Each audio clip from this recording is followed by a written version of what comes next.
President of Southfield School Board. My name is Darrell B. Joyce, Vice President of Southfield Public Schools. Yolanda Charles, Treasurer. Charles Hicks, Trustee. Talisha Rice, Trustee. Jolena Chiangon, Student Representative.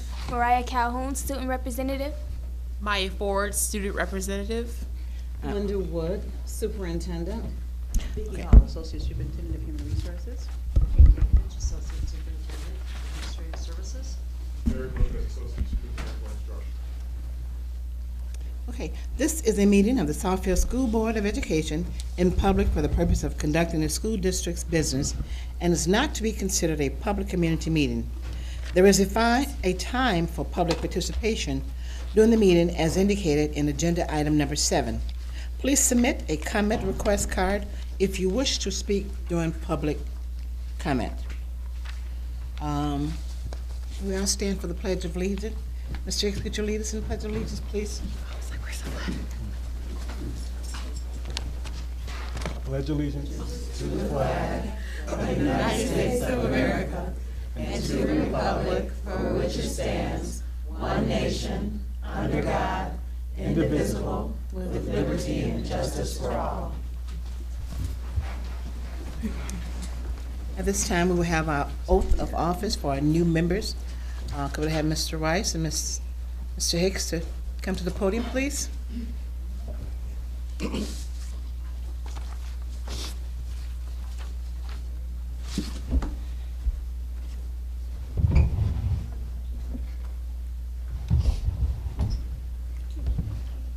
your right hand and repeat after me, please.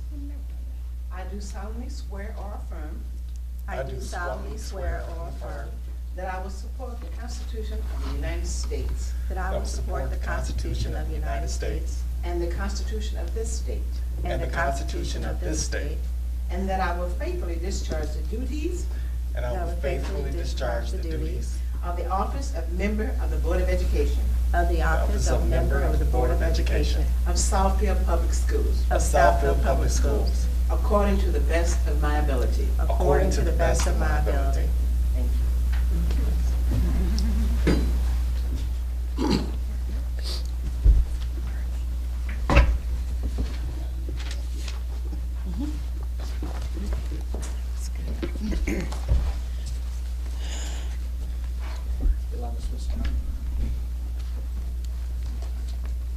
Yolanda Smith Charles, please raise your right hand and repeat each line after me.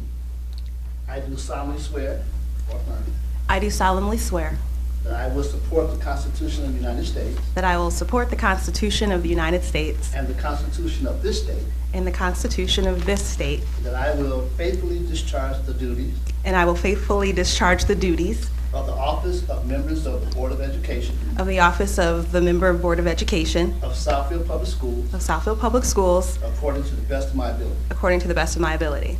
God bless you. Congratulations. Thank you.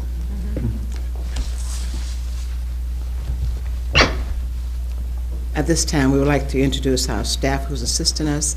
I went a little bit out of order, so forgive me. Supporting the M1 Studios, Mike Madigan, Marlita Gamble. Technical Assistant, Ms. Paulette Gardner. Recorded Minutes, Mrs. Nicole Christian. Okay, thank you. At this time, we have the reports of our student board representative. We have first Ms. Marlita Calhoun, Southfield High School for the Arts and Technology. Mariah, I'm sorry. It's okay. Mariah. Hello to the Board of Education, Superintendent, Administrators, staff members, and community. My name is Mariah Calhoun, and I am a member of Principals Council and Student Council. My name is Maya Ford, and I am a member of the National Honor Society, the IB program, and the marching band. It is our honor and privilege to be Southfield A&T's board representatives for the 2016-2017 school year. Here's our Warrior Report. We are happy to report that our annual Shop with the Cop field trip was a success. Every year, Officer Womble selects 3 to 4 students to go holiday shopping at Myers. It is a collaborative effort between Southfield Police Station, Southfield Fire Department, and the Meyer Corporation. We appreciate their efforts and thank them for working with our school and blessing these students. The Fine Arts Winter Festival was held on December 21st and was a huge success. Parents were able to enjoy artwork from the students and a variety of songs from the band, choir, and orchestra. Project Womanhood is running a hat and glove drive from January 4th through January 20th. All donations will go to support the Pathways Academy High School and Daycare Center, which is a public high school for pregnant teens, young parents, and their children. Southfield A&T's first winter dance recital will be held on Friday, January 20th at 7 p.m. at University High School's campus. Tickets are available online for $7. And congratulations to Deja Church, who was nominated to play in the McDonald's All-American Game. We at A&T wish her the very best. Also, congratulations to Max Doggett for a successful Oakland County tournament. You make Southfield A&T extremely proud. Former Southfield High football players Colin Buchanan and Malik McDowell were invited to the NFL Combine, which will be held in Indianapolis in February. Things are moving in the right direction at Southfield High School for the Arts and Technology. Thank you to the Board of Education, Superintendent, administrators, staff members, and community for giving us your time. This concludes our Warrior Report. Thank you, Maya and Mariah.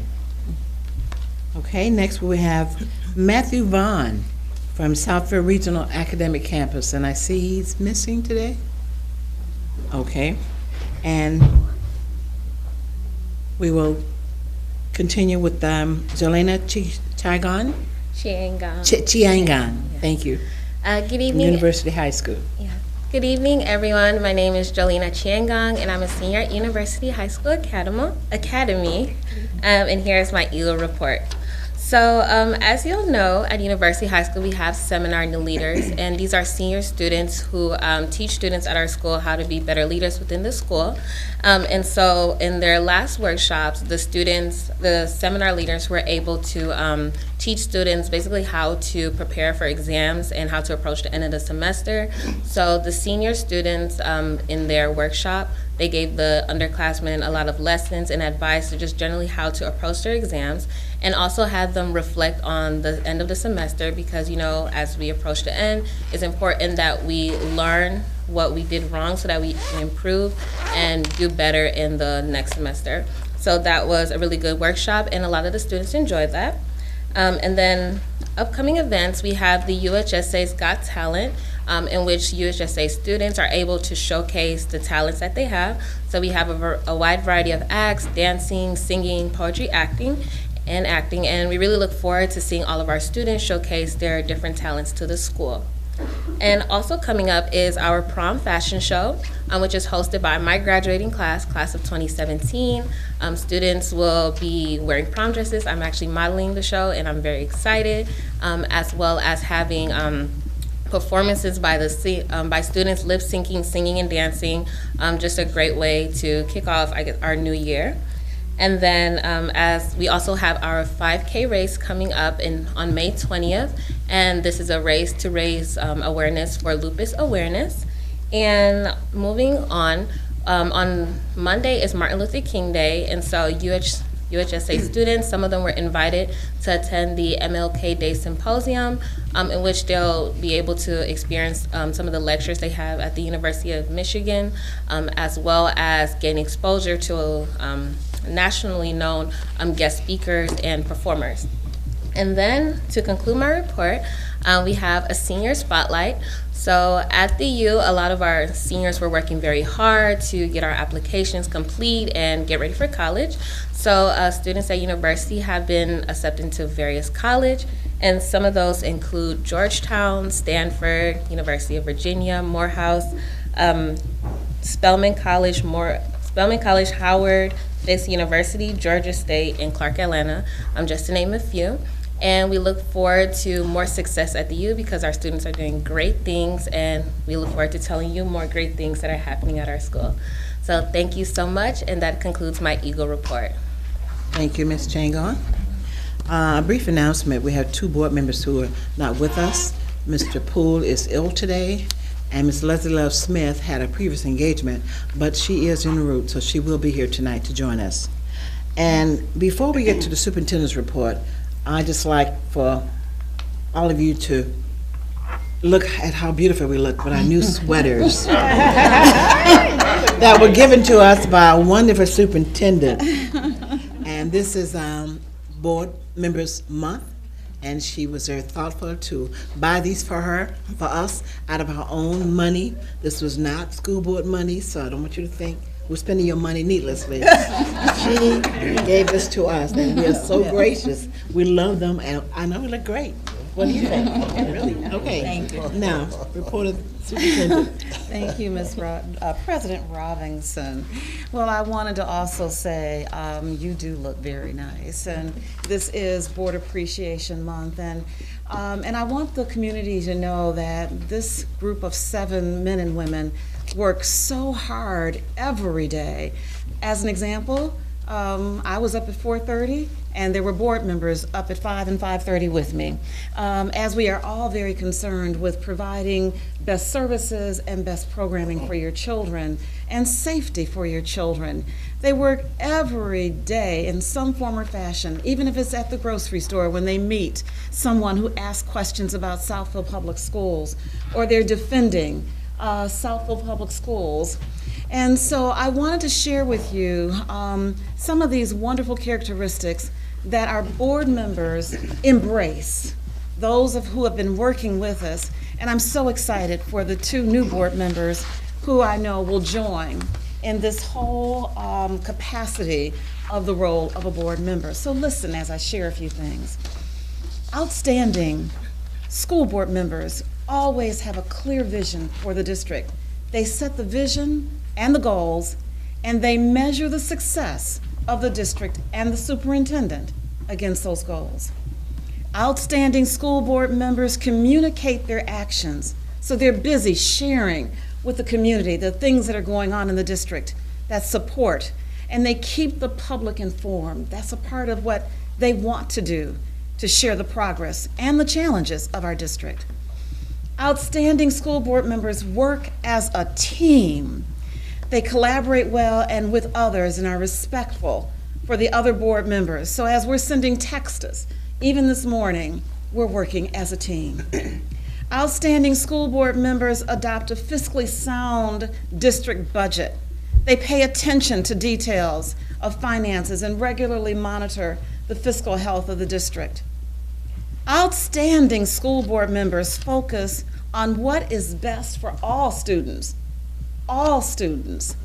They focus on student achievement and implementing policies that will ensure success for all students. Outstanding school board members advocate at the local, state, and national level for public education. And today, that is a serious effort. They take advantage of the opportunities to communicate the needs of public schools across this country. These board members do that.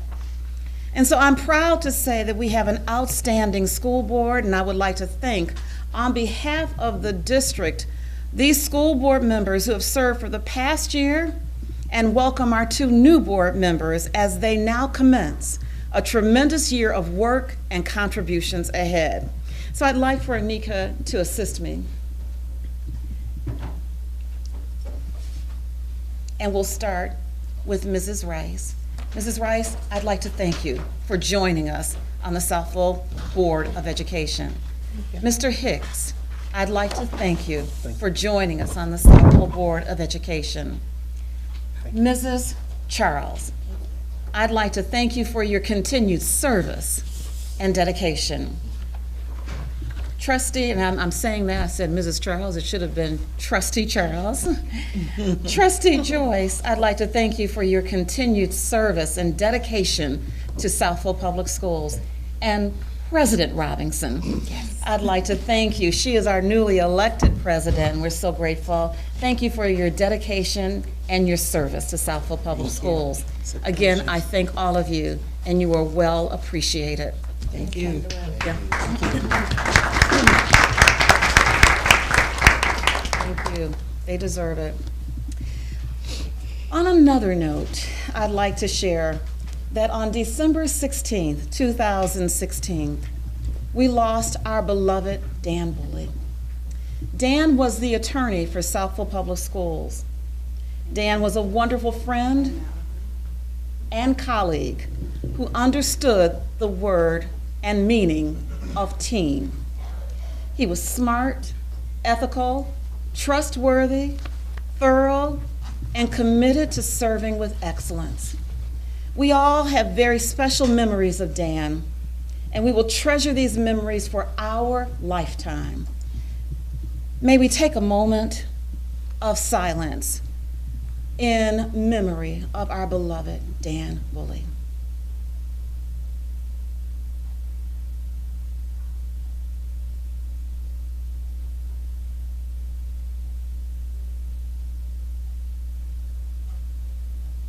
Thank you. Dan will be remembered in this district. He's made an indelible place in our hearts. Now, as I look around this room, ooh, I see so much to celebrate. And that is the beautiful artwork of our students. On my left, there are outdoor winter snow scenes from the students at Stevenson. And I've walked by them for the past few days, and I just feel the children as they were creating their snow person with all the elements of snow and color. I just love it. And then I was welcomed to my right. There are the stunning foil prints, calligraphy, and watercolor leaf paints from Burney K-8 School. We are a district that continues to support the arts, and I'm grateful for the teachers who have dedicated their time, their efforts to come and share with us, all of us, the work that they're doing with our children. And lastly, we know that one of our purposes as a school system is to develop our students academically and to enrich them as a person. I asked our video department to capture the life of a student in the Southfield High School for the Arts and Technology marching band. What is it like? Let's see.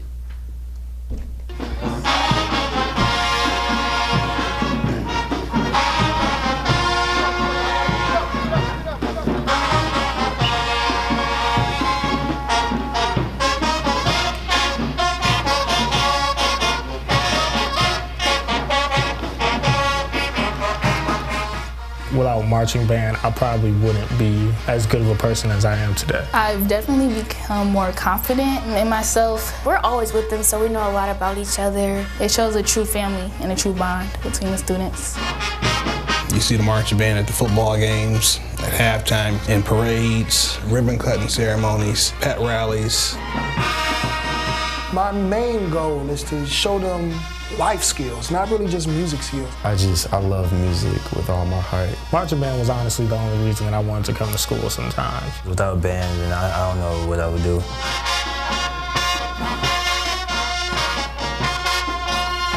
I try to give them things that they can carry on in adult life. So I try to prepare them to be leaders of tomorrow. And I show them to accept criticism just as much as you accept praise. Before I came to high school and joined the band, I was really shy, didn't really talk much. But when I got into a band, it's like I got to express myself, show people who I really was. I've been able to learn a lot about myself, been able to do a lot of introspection since I've had to deal with so many different types of attitudes and philosophies. I now have a teaching job at a dance studio because I got my leadership role here. I like being around people and I like to express myself, and band helps me express myself in every way I love.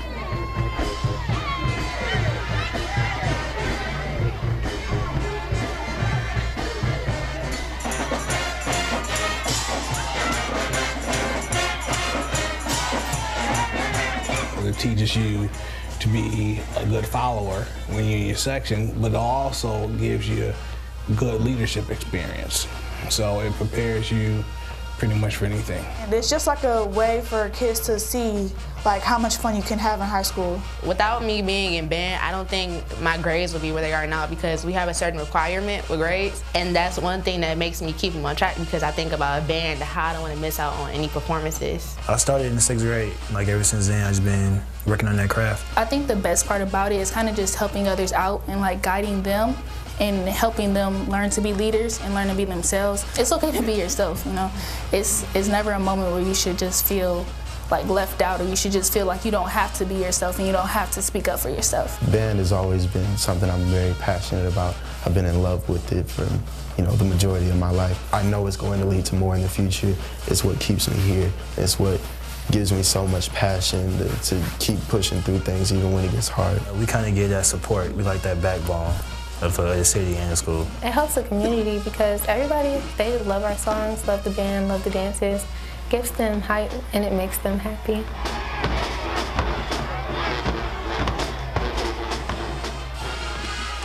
The more that we're seen, the more Southfield A&T is seen.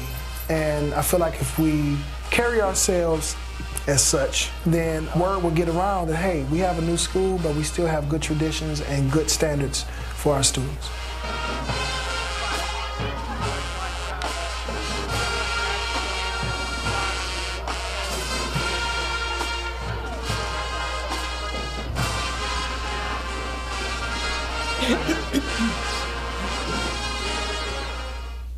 Well, I want to thank our students, and you saw that this was a production of Kevin Walsh, who is the teacher, and our students at Southfield A&T. And it's always wonderful not only to see our students, but to hear their voice and to hear them share what their experience is in school and how it's impacting them as they move toward their future. So with that, I wish to say thank you for listening, and I'm going to turn it now over to my cabinet. Oh, great, thank you. Good evening, board members. Good evening. The personal action report, of course, is contained under the action items for your review and approval this evening. Also, for information, I wanted to bring to you for your consideration the extension of the contract for Erlene Baggett-Hayes, who is of course, been functioning as an attorney, with us, but her contract has run out with us. And she's been very instrumental with us for our student hearings and contract reviews and various other things for the district. So we'd like to extend her to the end of the school year. And so we'll be looking to bring that action item forth probably the end of this week. Thank you.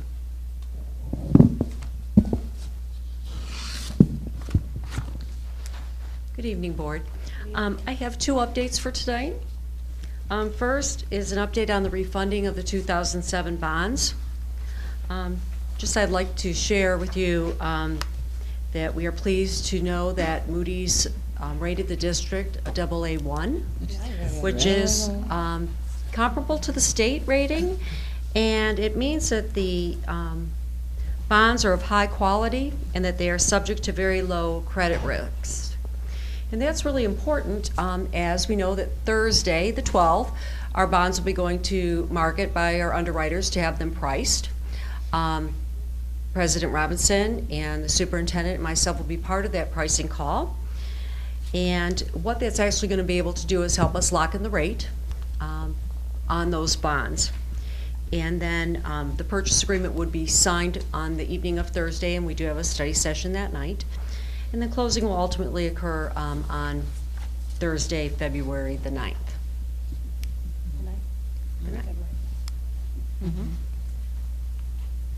The second item that I have, which aligns with Board Goal 7 regarding resource allocations, is to provide just a verbal update on the status of our general fund budget, the budget to actuals. And these are as of today, that the district has received about 43% of its projected revenues, and we've expended about 39% of the approved expenditure budget. There are no variances or any overages or anything of that nature that cause any concern. We just wanted to give you a verbal report to that. And then also on the consent agenda is the regular report listing the disbursements that have been made since the last meeting. Certainly. And that concludes my report for today. Thank you, Kate. I'm also going to share that As we move further into February, March, and April, we're going to move from a verbal to, again, a diagram. So we'll have a pie chart that will also share that movement of funding sources. Through the president, Kate mentioned about the Moody's rating. Yes. And I mean, we're very proud about that. I was wondering if there's a way to just continue to make sure our community knows it as well. I mean, I know it's going over the waves, and they'll be able to replay this, but perhaps on our social media or anything like that, because that's nothing to slouch at. I mean, communities all over the place are struggling, and you know, we're still meeting that very, very high standard that our community has set for us in terms of being kind to the taxpayer and making sure that we do what's right. So I think AA1 is pretty doggone awesome. And I think that would be something that would be very appropriate to announce on our website. And so our public relations person is noting, and we'll make some things happen. Okay. Good evening, Board. Good evening. The superintendent has asked me to update you on an initiative that began this past year as a result of Imagine 2020. So I will just give you a brief update, and I do mean brief, regarding this Southfield Public Schools Teacher Academy. So following the creation of Southfield A&T and the selection of the new teachers, the superintendent called for the development of what is now called the SPS Teacher Academy. So the purpose of the academy was simply to elevate teacher practice for those identified staff through professional development within Southfield Public Schools. So it meets every other Thursday in the month, and the teachers who are required to participate in this professional development do receive pay at the professional development compensation rate. The resources that were purchased for the academy include The Skillful Teacher, which is a book by John Safier. It is noted around the country as one of the top texts because it is done by the Research for Better Teaching, and it is a consortium of teachers who put this together, not academics. And it is one of the top rated texts, and so we purchased that for all of the teachers in the academy. In addition, as a supplementary text, we're using Courageous Conversations About Race, which talks about race as a factor in education and what we should be thinking about as educators. So how is it designed? So the design of the academy is designed for reciprocal reflection. So the teachers are given activities while they're in the PD during Thursday, or they actually read portions of the designated text.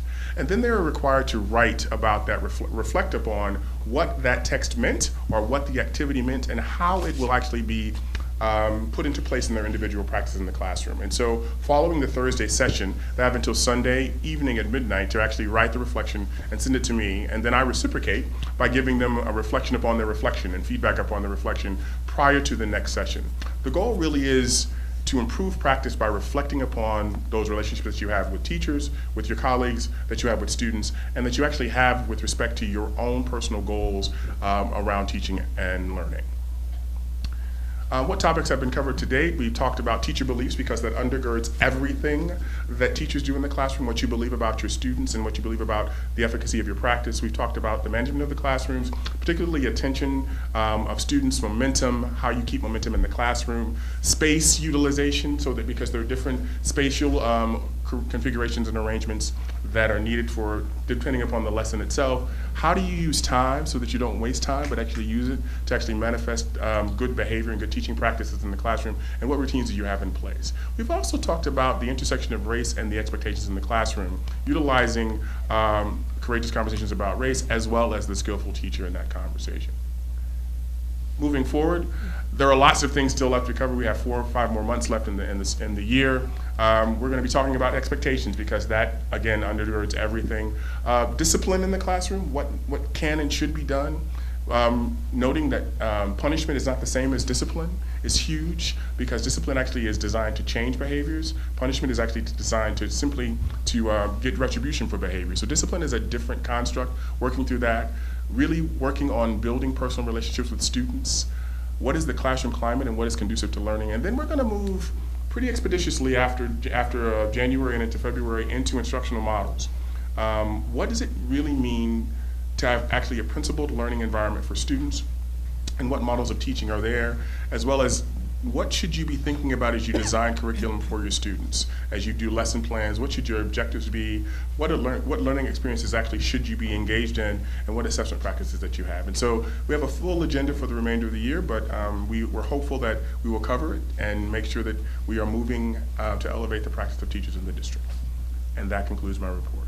Thank you. Thank you. A couple of questions through the president. So it's just the year. It's just one year. In theory. And I would, well, first of all, I want to just say thank you for doing this Teacher Academy highlight, because I know that we had folks at the podium last month, and I even got some emails over the holiday, and I was just, you know, as I mentioned to the people I spoke with, I'm not involved in the day-to-day. No board member is, but we want our teachers to feel respected and appreciate their professional craft.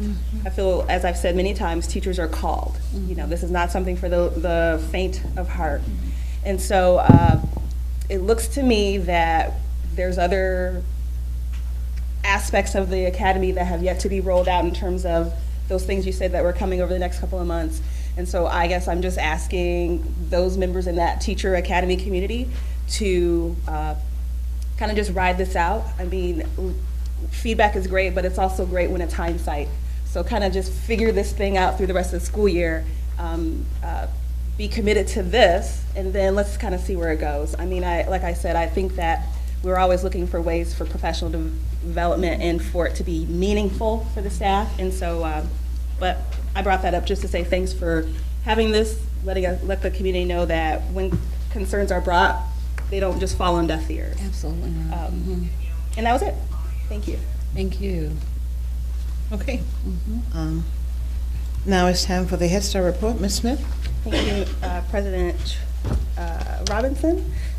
Here are the handouts for the report, so that way you all can follow along. There's one there as well for Mrs. Christian, so she can add that to the report, or to the record. So this is from the Head Start Policy Council meeting on January the 9th. We have, and this is also one of those slides where you shouldn't have to click. It should just be timed out for you. We have 184 students currently enrolled in Head Start, 133 field slots out of 160. We have for GSRP, which is Great Start Readiness Program, 51 out of 64 slots are full with that. There are 60 students on the wait list for Head Start and 25 for GSRP on the wait list. As you can see, our average daily attendance, or I should say drops, 23 drops. The explanation Ms. Hill provided was that one had a family situation, 10 were transportation related, 2 moved away, 7 found another program, and 3 no longer interested in pre-K. We have started a massive recruitment plan, according to Ms. Hill. The ADA for December 2016 for Head Start was 85.29%, and ADA federally needs to be at or above 85%. So we just got there with Head Start, 85.42 for Great Start. Board members can see the dispersion of how the classrooms paired out. I do want to highlight the bear room, the bunny room, the horse room. All 3 of those rooms had over 90% in terms of attendance for the month of December. The CACFP, Child Adult Care Food Program, meals served for the month of December. Head Start, 1,164, lunch, 1,356, and snacks, 1,302.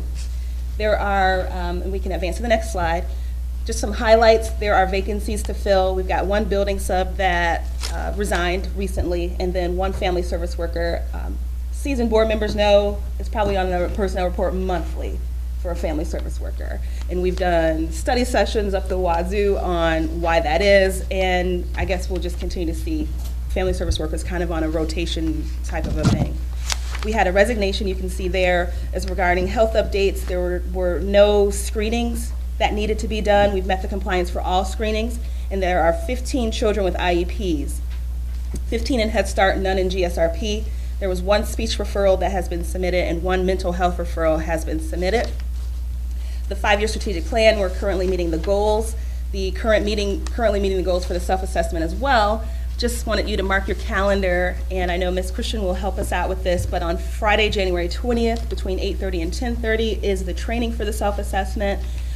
Ms. Hill has been very good at working with the board in terms of flexibility of schedule, but it's something that if you've not done it before, definitely attempt to do a little bit of that this year. And then preparing for URSIA, the review from the Office of Head Start, the date hasn't been actually established, but she does believe it'll be sometime in January or February. There's a parent focus group that'll take place on Thursday, January 19th at 8:15 a.m.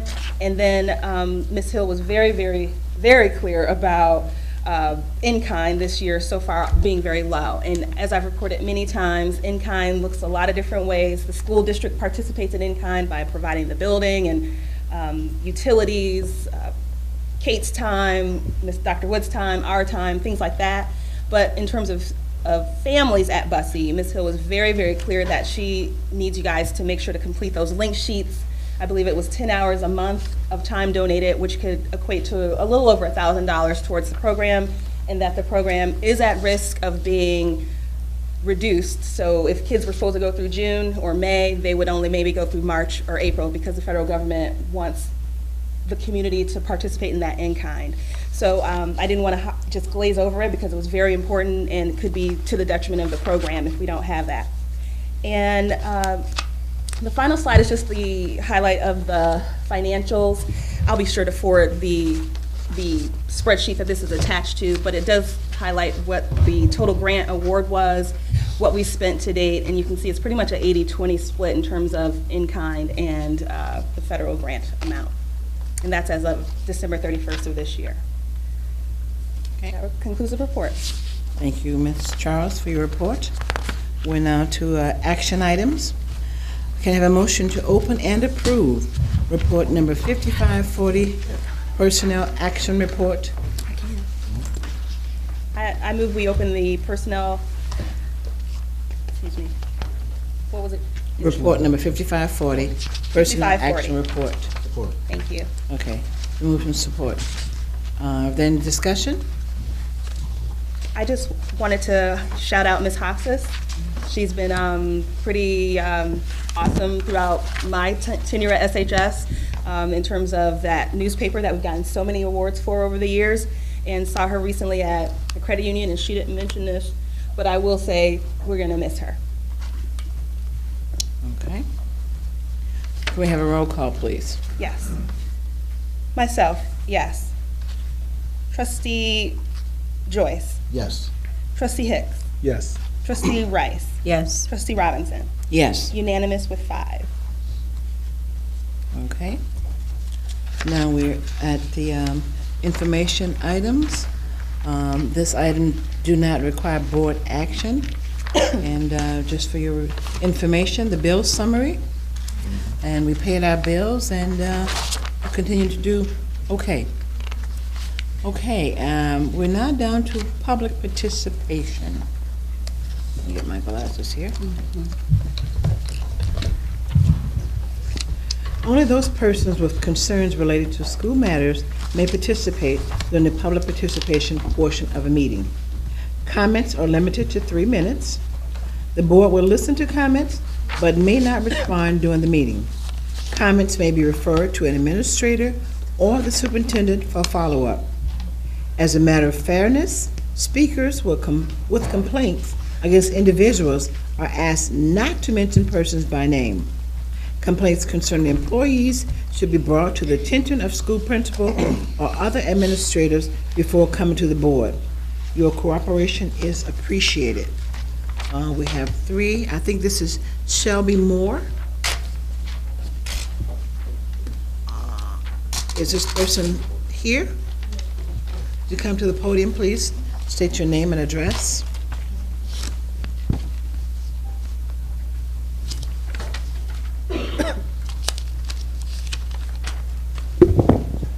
My name is Shelby Moore. When you say my address, like my actual address?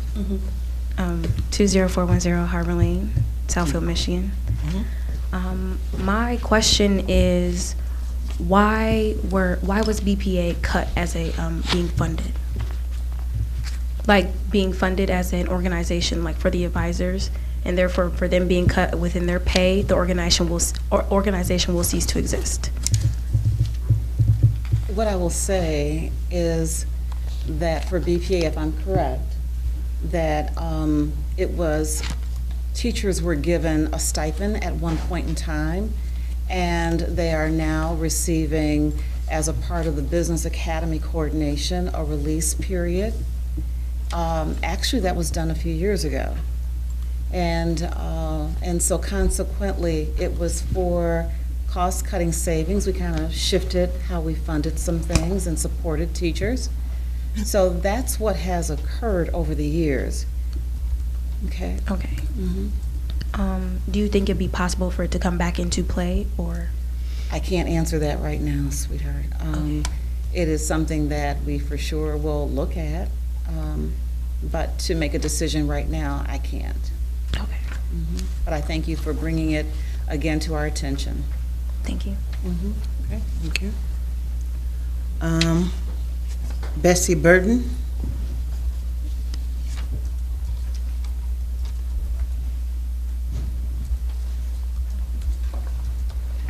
Good evening, everyone. I'm Bessie Burden, 25645 Grand Concourse, Southfield.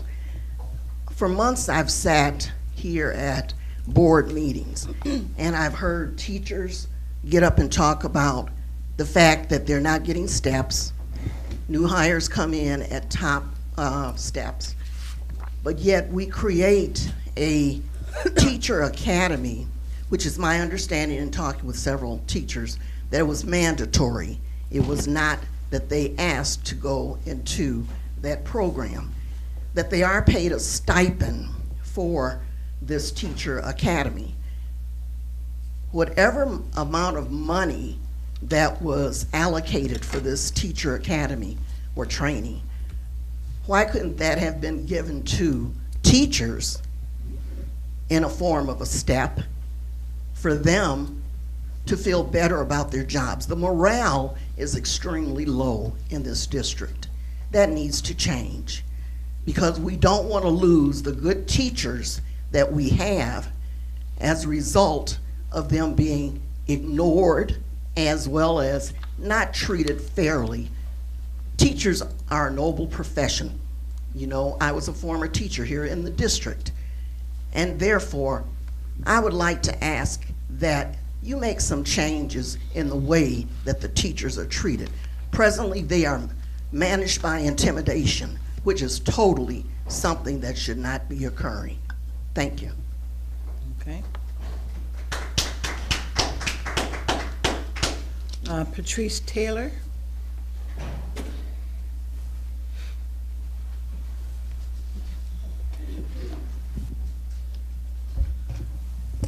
Good evening. My name is Patrice Taylor, 20791 Delaware Street, Southfield, Michigan, 48033. I am going to try to read off of this paper and do it within these 3 minutes.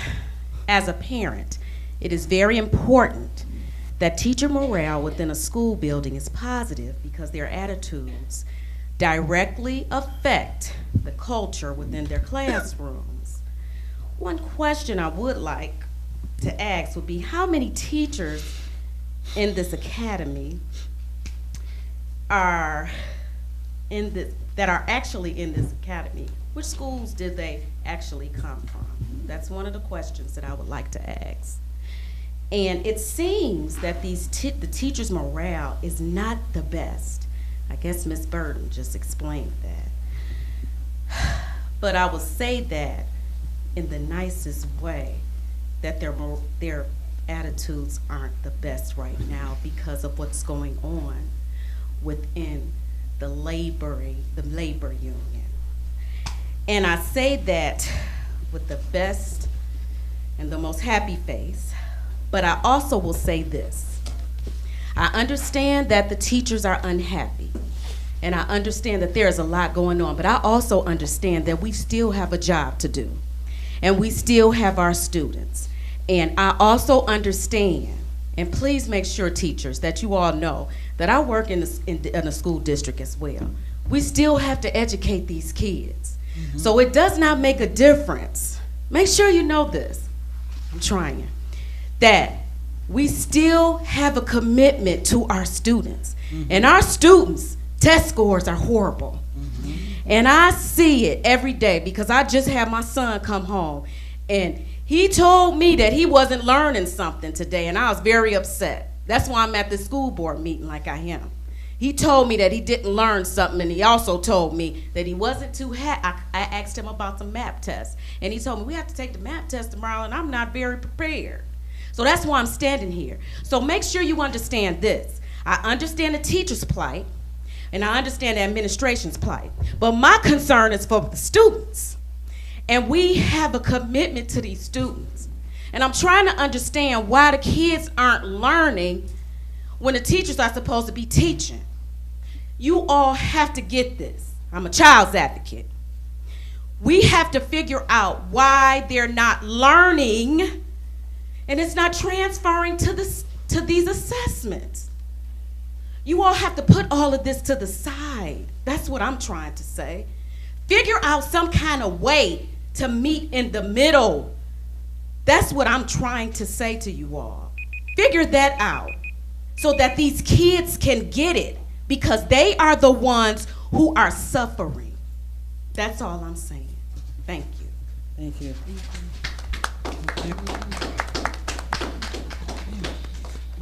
Ann Lasavage.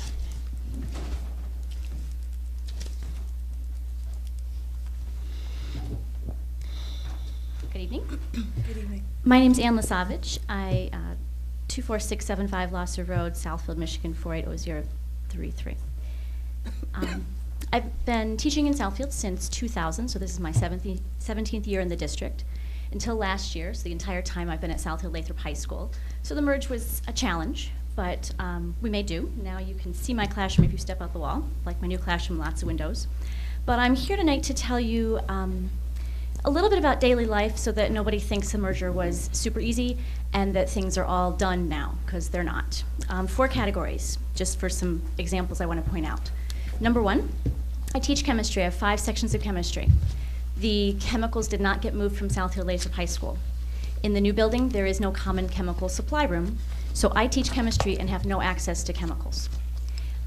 When I do need a chemical, I have to make arrangements with another teacher, use 2 of their keys to get to a back room, and I'm not even sure really what's there. It's not just me. It's January, and the anatomy and physiology teachers have not dissected because they don't have any supplies or things to dissect. Fire safety. I teach 5 sections of chemistry and do not have a fire extinguisher or a fire blanket, and it's not for lack of asking. I've asked 3 different places, 3 different times. I started asking in September, and I'm tired of asking. And I'm not here to complain and be grumpy. I'm just here to say this is a fact of my life. If I'm going to do a lab with fire, then I'm going to either need to cancel it or borrow some supplies from another teacher. I will not do a lab without proper safety equipment, and this is one of the things that's affecting our students. Technology. I have a smart board that can't be calibrated, so basically it's a projector, and I'm very appreciative that I have a projector, but I can't manipulate it and the students can't interact with it. So I use more more dry erase board markers. How much does this box of markers cost? $25. I paid for it, and I'll go through a lot of them this year. Because even though the merger was supposed to save money, we have no science budget this year whatsoever. School climate, I'll just briefly address that. Obviously, with the fire extinguisher and other things, requests go unnoticed, supply forms go unfilled, concerns go unlistened to. I'd like to thank Trustee Smith Charles for listening to our plight. 1/3 of the teachers in my building have to attend bi-monthly punishment camp. It is not development. It is not perceived, and perception is most of reality, as anything that is going to support us in our practice. I'm trying to teach chemistry with no chemicals and no fire extinguisher, but I'm expected to sit in a meeting for 2 hours every Thursday and then do homework, and we don't get paid for the homework time. So I'm gonna come work tomorrow and smile for my kids, but it takes a lot of energy to do that. Thank you. Okay. Shannon Harper.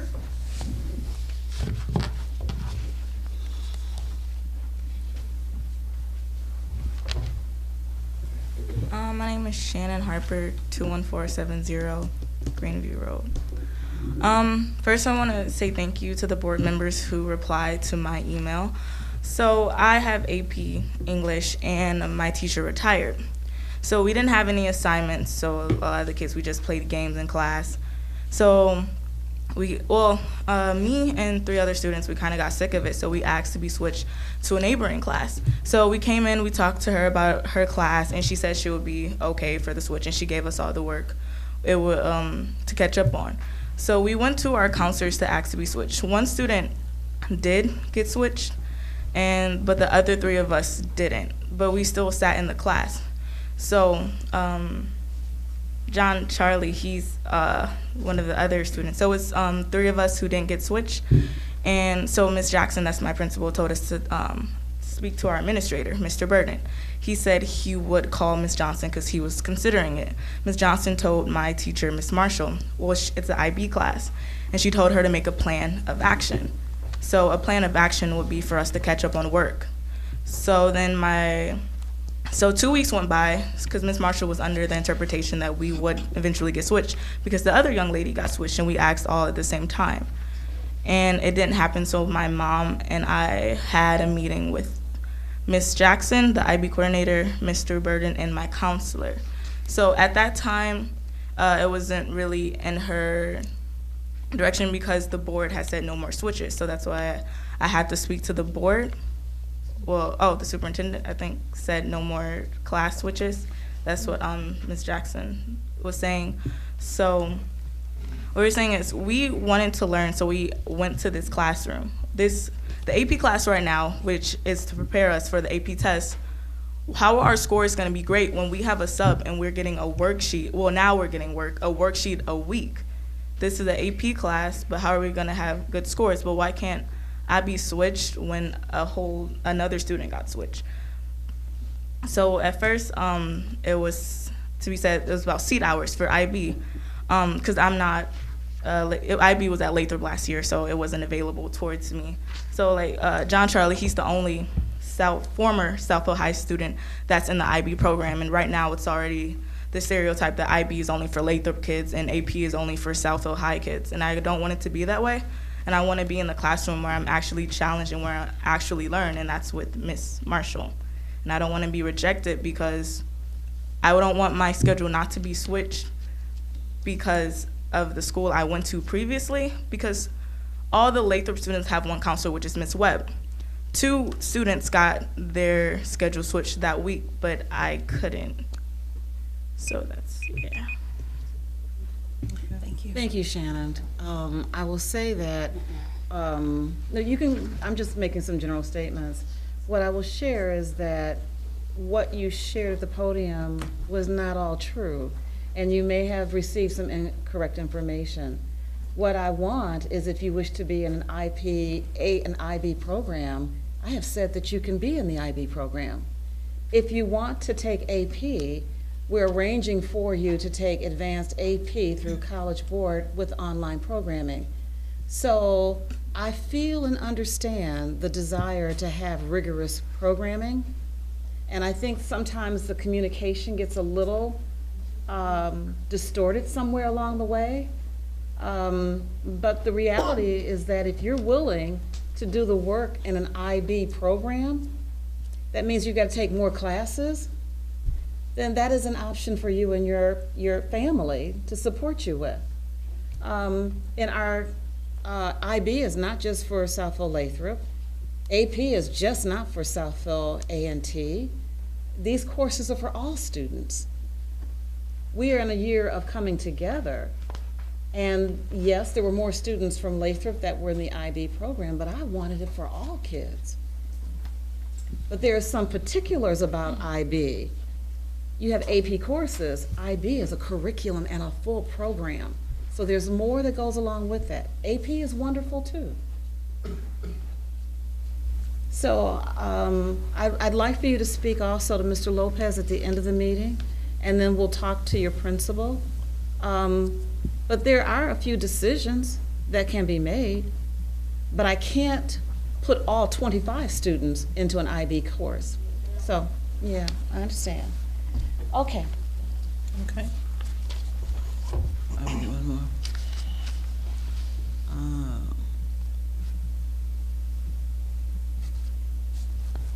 How do you pronounce this? CHRCEQVA?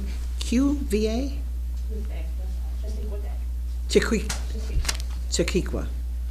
Okay. Shastikwa Day, 21470 Greenview Road, Southfield, Michigan, 48075. I wasn't going to say anything, Ms. Woods, because my daughter came up here, and I was going to let her tell you how she feels. Shannon, as she said, went to this class, and she sat there for 2 weeks. She read 3 books, did assignments in that class. Ms. Johnson, when I spoke to her about the IB program, because I wasn't aware until report card day, we was told, that she didn't know much about it, that they was having meetings about it, and she would get back with me. That never happened. So I emailed Ms. Jackson, never got a reply to get an appointment. So I came up to the school the week before we let out for Christmas break. And, I addressed that I couldn't get an appointment. They did see me that Tuesday, as my daughter stated. Now, the problem I have is this. Parents was not fully aware, because I have other parents that was Southfield High parents. We didn't know anything about the IB program. And I feel my daughter was #1 ranked in 9th grade and 10th grade. And for her not to be able to get into the program now, because what you're saying is totally different what was addressed to me that Tuesday in the meeting. They told me my daughter could not take the IB, be in the IB program, and they was not going to transfer her because you guys, whoever authority was, told them no more transfer. As she stated, it was another student that was a Southfield Lather student that came from Southfield Lather that started the class the same time as my daughter. She's still in that class. And I just feel like it's not fair. In the IB program, the way they described it to me, if she doesn't get in this semester, she can't take any more IB classes. And they told me that they were going to change the IB program, because as we speak, we have students that's not in the IB program but takes IB classes. And I would rather for my daughter to be in a class where she's learning, the same way I addressed to her principal, instead of being in the class for over a month where they playing cards, they get one worksheet. And I wasn't aware of that until previously. And why wouldn't you want her in a class where she can excel when the teacher accepted her and said that it's okay and gave her the work, and continued to tell her no, she can't be in a class where the other classes she's in, they're doing nothing.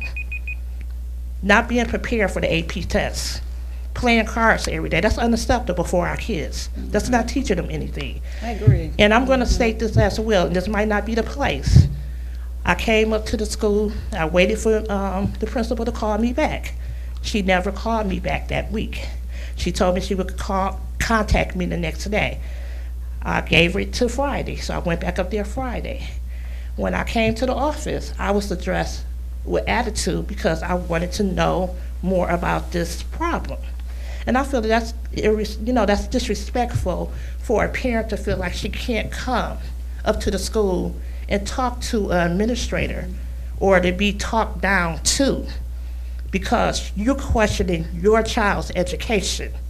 And that's not fair. I had a son that graduated in 2010, never had a problem. Graduated, all the teachers loved him, never had a problem. People know my face when I come up here because of him. I shouldn't have to come to the school when my child is a #1 ranked child, doing what she's supposed to do.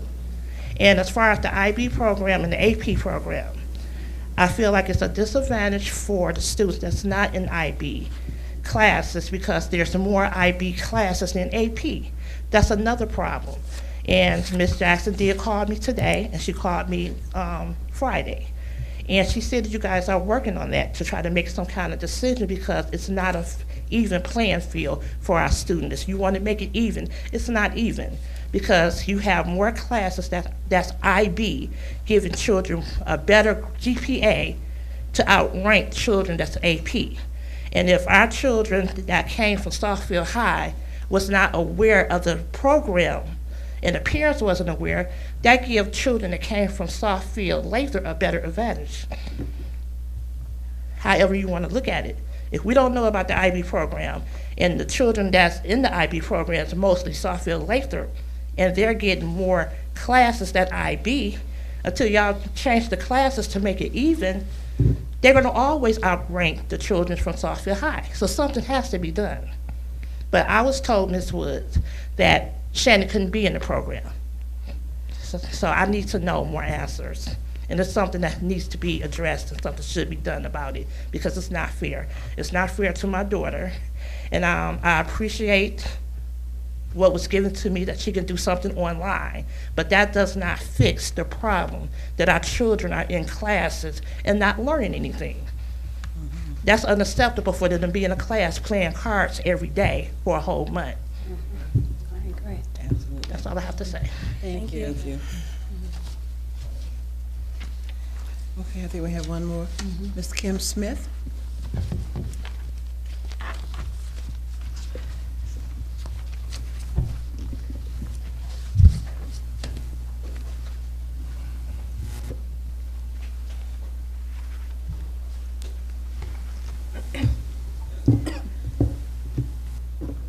Kim Smith, 18366 Stratford Drive in Southfield. Okay, I'm here this evening to talk about, I guess, what I'm piggybacking on what everybody else is saying, or basically what's going on in the school district, and more specifically to Southfield High. So, well, Southfield High Arts, the arts and the technology. As you know, in 1993, the Southfield homeowners elected to forego the Michigan homestead property tax exemption and to continue to let that money go towards the school district in an effort to maintain the exemplary level of education that was being provided at the time. It's been renewed 3 times since. So we're going on 25 years. You guys are getting this extra money to maintain the status that it was back in the 90s. I've had students in this district for 20 years, and I've seen the landscape change. The faces has changed, and as well as the exemplary level of education being provided, but you're still getting the money. And you've outsourced everything. You've outsourced buses, lunch aides, janitorial service, even substitute teachers, and all to the disadvantage of the kids. So each meeting I attend, I'm hearing parents and teachers and staff complaining about what's not happening. And so now it's my turn. First, last month, Ms. Taylor, the A&T PTSA president, I'm the vice president, by the way, she discussed the lack of heat at the in some areas of A&T, and at the most recent PTSA meeting, some of the parents were complaining because their students, their kids had been suspended from school for not being in dress code because they were having on hats and coats and trying to keep warm. That's ridiculous. So a month later, it's still cold in the building. Yet I do recall at some point, in some earlier meeting, the band room is about to get some air conditioning unit. The never been air conditioned band room is getting air conditioning unit, but our kids is walking around in they cold and they're getting kicked out of school for it. So that's one issue. And then the poor performance on standardized tests. I was told, oh, am I done? I got some more to say. Can I say it? Okay. Thanks. So, second is the poor performance standard on the standardized testing in the district.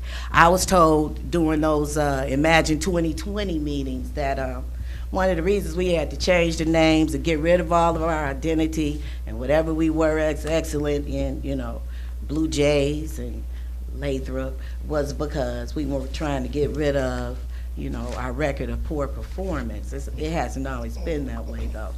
But this hits close to home for me because I have a son who has he has been on honor roll since probably 6th grade.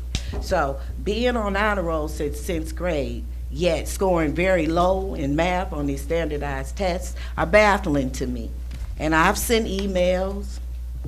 I haven't gotten any response. I've tried to reach out to counselors. I haven't gotten any response. You know, the email system is a joke. If you try to pull it up on, you know, on the web page, you got a little, you know, envelope to click, but I can't keep track of it. I can't keep any record of how I've been trying to get it. You don't have any contact information except for that little envelope, but that's another issue. We'll talk about that later. So in the end, I just want to know the progress being made in these areas, because every month we get up, I'm here every month, and we get up and we bring these questions to you guys, and you guys look interested in what we have to say. But the next month, people come back and they're saying the same thing. So it looks like it's nothing being done. So I'm not one that illuminates the problems and then just sit back and wait on the answer. I'm willing to chip in and, you know, roll in my sleeves and work with you to get a situation done. But you got to include the parents. A lot of the parents are complaining about we're not being included, we're being disregarded, we're being pushed to the side, and a lot of us really want to get involved. So at the end of the day, we need to be invited to the table. And I'll just sit around and wait for an invitation. Certainly. When you, at the end of the meeting, I'd like you to speak to Ms. Vicki Hall, and she can give you an update on the situation with the heat in the building. Okay. I went over to the building myself, walked the hall. I understand those areas that are cold. We do have some antiquated systems in the district. There's work that has to be done. And so that would, if you would go and speak with her. And for the IB, I'd like for you to speak to Mr. Lopez, and let's see, he can collect some data from you, and then we will meet tomorrow. Thank you. Okay, this time we come to board matters. We'll start with Ms. Rice. Hi there. Okay. Ms. Rice, go ahead. I just wanted to thank everyone for the warm reception that we received as new board members, and just state that even though we can't respond, we do hear you. And thank you again. Mr. Hicks. Good evening. I echo what Trustee Rice had just stated. I'm proud to be here. I'm an alum of this district, graduated from Southfield High School. My oldest son graduated Southfield High School. My second oldest son is a senior at Southfield A&T. I have a son at Levy and a son at Adler, and a daughter who will be starting Adler next year. My mother came to the podium. She was a former teacher here. My brother, who just walked out, he's an assistant principal at A&T. I'm here simply because I got a vested interest. I'm a parent, I'm an alum, and I want to support my community. Some of the concerns that many of you have shared is the reason why I ran. So my goal is real simple. I don't want you all to come here. Because when you don't come here, that means you're cool. You don't have any problems. Everything's going better. I believe that one of my strengths is working with a variety of people to bring us together. I think that the school district, they're doing some things well, but with anything, there's improvement that's necessary. So I welcome and I look forward to working with you all. I'm excited to help move the district forward. Thank you. Ms. Rice. I'm sorry. You want me to go again, Betty? No. Ms. Charles, I'm sorry, Don. It's okay, thank you. I'll try to be spiffy with this, but I do want to thank our student board representatives for their dedication getting out here in this kind of crummy weather. I want to welcome the two new board members, of course, and I think that we are definitely poised to make some great things happen now that you two are on board.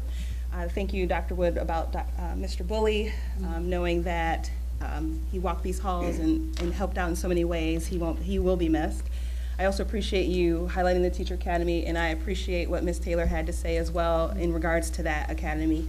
I heard about parents wanting a place at the table. I'm one board member who always says, come to these special meetings, come to these study sessions, because we would be all locked up in somebody's prison if we were making decisions outside of an open meeting. So you are a part of the community, you are a part of the village, and so by all means, this turnout, we rarely ever see anything like this for study sessions where a lot of that real nitty-gritty happens, and they're happening all the time, and so I just encourage you to participate with that. Board members, I wanted to ask that when we get ready to talk about meetings and when we want to meet and things like that, knowing that we got a lot of stuff on the table over these next 48, or I should say 24 months, finding a way to get that Jewish community, our Jewish community, involved in some capacity in terms of the think tanking. And I do know that Saturdays are often their Sabbath, and I just want us to mull it over about perhaps some Sunday meetings. I take off time on Sunday for football. I can take time off on Sunday for a little board stuff.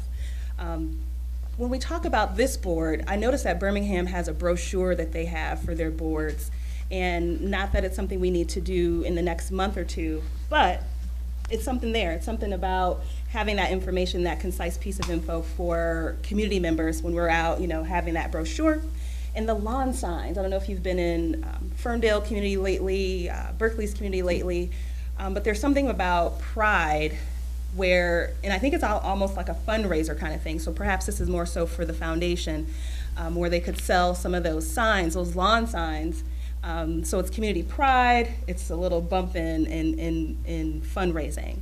I just want to finish my comments because the next time I see you, the community, next month at the open meeting, we'll have someone new in the highest office in the land. And I just want to mention something that's very prevalent right now in the education community, and that is reports that the nation's teacher unions are mounting an aggressive campaign against the confirmation of Education Secretary Designate Betsy DeVos, arguing that she is an ideological extremist with a record of undermining the public schools her department would oversee. The piece reports that the National Education Association is mobilizing teachers to call and email senators. Kind of skipping a little bit here, on Monday, this past Monday, President of AFT, Randy Weingarten, delivered a speech about how DeVos is dangerous and it would be dangerous to a new and fragile bipartisan consensus on the federal government's role in education. Betsy DeVos is not qualified, and even more than unqualified, Betsy DeVos is an actual danger to students, especially the most vulnerable amongst them. She has made a career trying to destroy neighborhood public schools, the very cornerstone of what our nation has been made so strong by. Kind of wrapping this up, reports that the AFT President Weingarten, in his remarks at the National Press Club on Monday, called DeVos the most anti-public education nominee in the history of the department. She hasn't taught in a public school, she hasn't served on a school board, she's never attended a public school, nor did she send one of her many children to any public school. She's a lobbyist, she's not an educator. And so one would wonder why she was nominated. And so the little part that we can do in terms of just making noise, all your social media avenues and letters to the editor, op-eds, all of that. Because she's homegrown, she's from Michigan. So if we sit around quietly suggesting that we support her, then she's gonna make what's going on right here, if you're complaining about funding, make it a national model. And so if you're unhappy with Michigan's education system, taking Southfield out the picture, if you're just unhappy in general, she will try to make that a national program, charter schools and privatizing of your children's education. So like I said, I didn't want January 20th to come and go without me mentioning that this is a very dangerous pick for education secretary. Thank you. Ms. Smith? Thanks for coming. Oh, thank you. Okay. Thank you all for allowing me to come in. I honestly did not. I mean, you all know, especially those who come on a regular basis, that our meetings never are over this soon. So I really thought, oh, I would just kind of tip in. It'd be kind of like at the beginning of the agenda. But I am glad that I did. I was able to come in enough time to hear the concerns of the teachers and the parents. And I just want to mention to you all, first of all, Happy New Year. And I just want to mention to you all that over this past weekend, we spent the entire weekend here for our annual board retreat. And at that time, we received a number of presentations, and we really just kind of talked at the very surface level, honestly, about a number of issues that we will be addressing over the next year, 2 years. And a lot of those concerns that were mentioned this evening. And so just like my colleague mentioned here, those study sessions, we welcome you to come and attend, because that's when we really get to the nitty-gritty of all of those issues. Teacher development, teacher merit, student achievement, our vendor services, I mean, you name it. But, we stay in the loop by what you all continue to communicate with us. Shannon, I applaud you, young lady, for stepping out there and taking the initiative to be ahead of your education. I hope my daughter, who's in the 3rd grade, is like you when she gets to high school and decides that she can be in control of her education. So I applaud you. And Mom, Miss Day, thank you for coming out as well and advocating for your daughter. Patrice, you hit home when you mentioned about being a children's advocate. I too am a children's advocate, and I just thank you for continuing to be involved, continuing to make your voice heard, and continuing to keep us in the loop with what the concerns are of the parents. And so I always try not to, address the specific comments that come before us, but there are the appropriate times to just kind of mention, whenever something has touched me in that way, and just to give you that, I hope, confirmation so that you know that we do hear you and that we are working on those tough issues.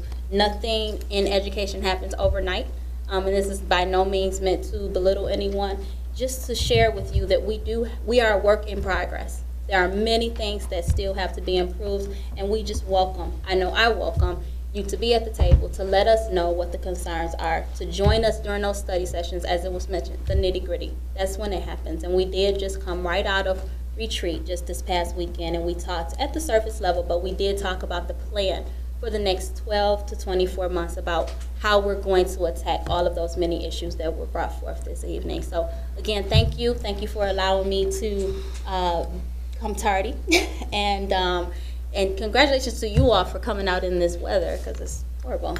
So thank you. Mr. Joyce? Yes. Well, I just want to say that it is now the year 2017. 2016 really went past us very quickly. But I just want to say this. I've been in this district for 30 years. And I've heard a few people say 20. I've been here 30. I've seen some serious changes. I have now a child that's my number 6 child at Southfield High School. So I've seen some changes in this district. And as a parent, before I became a board member, I many times stood up at that podium as well and spoke. But let me tell you something. We don't live in a perfect world. Okay, and because we don't live in a perfect world, there's always something that has to be done. There's always improvement somewhere. That's the truth, okay? And as a board, we are determined to make things right. This weekend, we got together with 2 new board members. I mean, we really hit the pavement, talked about a lot of issues, went through a lot of things. We have a lot of questions. There's a lot of work that needs to be done, but I need you to understand that it's nowhere in the world that I'm still here 30 years and I see a mess of a school board, because it is not. This is not a messy school board. We are not messing over the money. We are not overlooking things. Things have to be done. We appreciate your communication, because that's what's necessary. But there's lots of things that we're working on. Okay, and so I want you to understand that we are not just sitting back saying, oh, well, whatever. We need to hear what you're saying, but there's things that we're doing to move forward to make things right. It's called tweaking. That's what we're doing. We're trying to tweak. We're trying to make things work right. We have a great board here that's going to work with Dr. Wood and her staff to make it right. And so there's always something that's just not going to be right for you because it wasn't right for me. But it is necessary, like one parent said, if we all just come together and work together, and let's be patient. See, one of the things I found out in my years on this earth is that it seems to me like the patience is starting to truly leave most folks. Most people just don't have patience. We need patience, and we need compassion.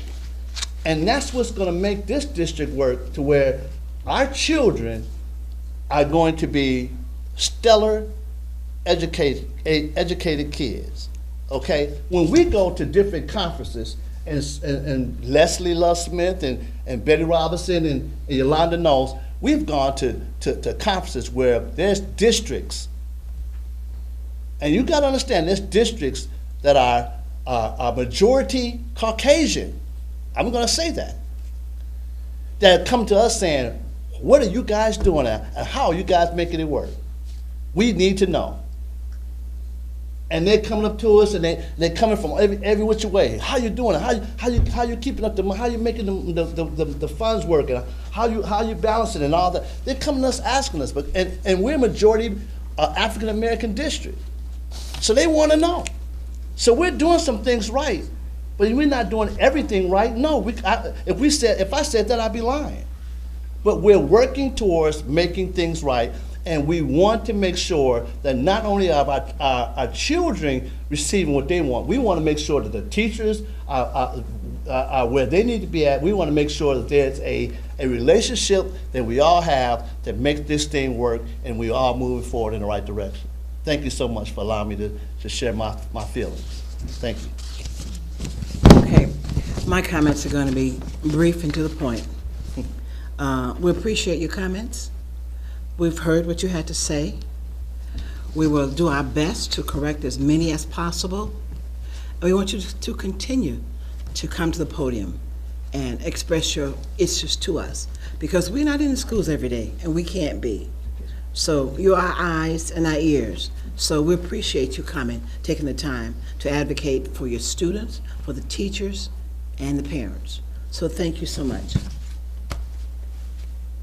Oh. Now, at this time, future meetings. Thursday, January 12th at 6 p.m., special board meeting, study session. Monday, January 16th, Martin Luther King Jr. holiday, schools and offices are closed. Tuesday, January 19th, 6 p.m., special board meeting, study session. Monday, January 23rd, 6 p.m., another special board meeting, study session. Tuesday, January 24th at 6 p.m., student hearing, Trustee Smith, Charles, Joyce, and Hicks. Thursday, January 26th at 6 p.m., special board meeting, study session. Tuesday, February 14th at 7 p.m., regular board meeting. Thank you for coming. This. Sorry, it's just a typo, I think. What? It's Tuesday, January 19th. Tuesday, is not January 19th? That would be Thursday. Is it Thursday, January 19th? It is Thursday. I'm sorry, Thursday. Yes. Okay, thank you so much for that correction. Oh, it's Thursday. Okay, this meeting is adjourned.